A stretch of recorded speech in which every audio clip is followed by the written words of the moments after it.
Everyone's heard of Cities Skylines II. It was marketed as a next level, ultra-realistic city building simulator, and the heir to the city building throne, once held by its older brother, Cities 1. But what happened? Did the game flop, and why? In this video, we'll explore the downfall of Cities Skylines II. The first Cities Skylines game was announced by Paradox Interactive on the 14th of August 2014. Eventually, the game launched on the 10th of March 2015, and it easily became Paradox's best-selling game. Within 24 hours, 250,000 copies had been sold. Within a week, 500,000 copies. And within a month, 1 million copies. By its first anniversary, the game had reached 2 million copies sold, and by June 2022, they managed to sell over 12 million copies, becoming the best-selling finished developed game to date. The game was kept alive for over 10 years by frequent updates, community events, new DLCs, and the generally long-living nature of the genre. However, it soon became clear that the outdated UI and older, less advanced graphics were setting it a few steps behind its competitors. It was clear that it was definitely time for a change.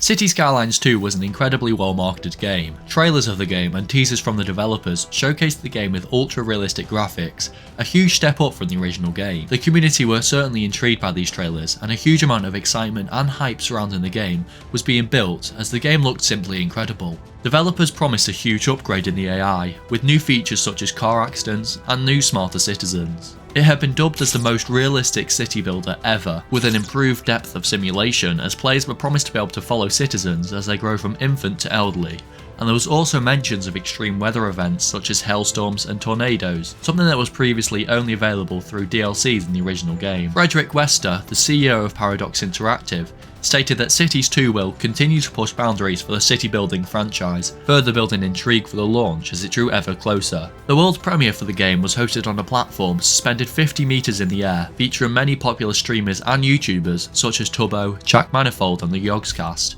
Paradox couldn't have set a better stage for the release of their next hit game.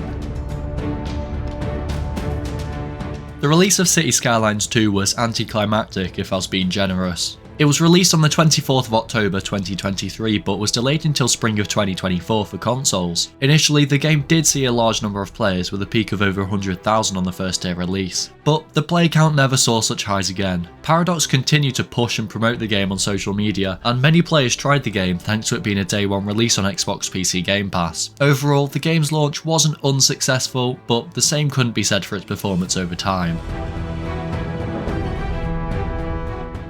As time went on, less and less people were playing Cities Skylines 2. The trailers and teasers from the developers portrayed the game as a hyper-realistic city building simulator, but the final product was, well, not. While the game was of course an improvement from its 10-year-old predecessor, it didn't live up to the boundary-pushing game that it had previously been described as. Typically, games like Cities Skylines are incredibly CPU intensive, and relatively light on GPUs. However, this was not the case for Cities Skylines 2. Cities 2 was a game that was very tough on GPUs, and it will prove to be difficult to run without breaking the bank on the beefiest GPU on the market. This could be attributed to the fact that the game appeared to be rendering every single NPC's individual teeth. Also, Cities Skylines 2 was buggy, and the AI was still stupid. While we were promised a new super intelligent AI model making smart decisions with new incidents like road traffic accidents, of course the AI continued to be stupid. Hearing all of that, you're probably asking the same question that many players, including me, are asking. What's the point in upgrading? Cities Skylines is a perfectly playable game, more so than Cities 2. Also, Cities Skylines 2 takes up a lot more storage than Cities 1. The original game takes up a minimum of 4GB, which is pretty impressive for what you're getting. Cities 2, however, takes up a minimum of 60GB. This is a pretty significant amount of storage considering the fact that most AAA games are asking for upwards of 150GB nowadays.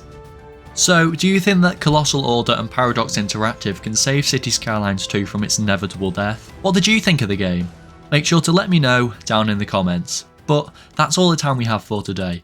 If you did enjoy the video, make sure to leave a like and subscribe, and I'll see you in the next one. Bye!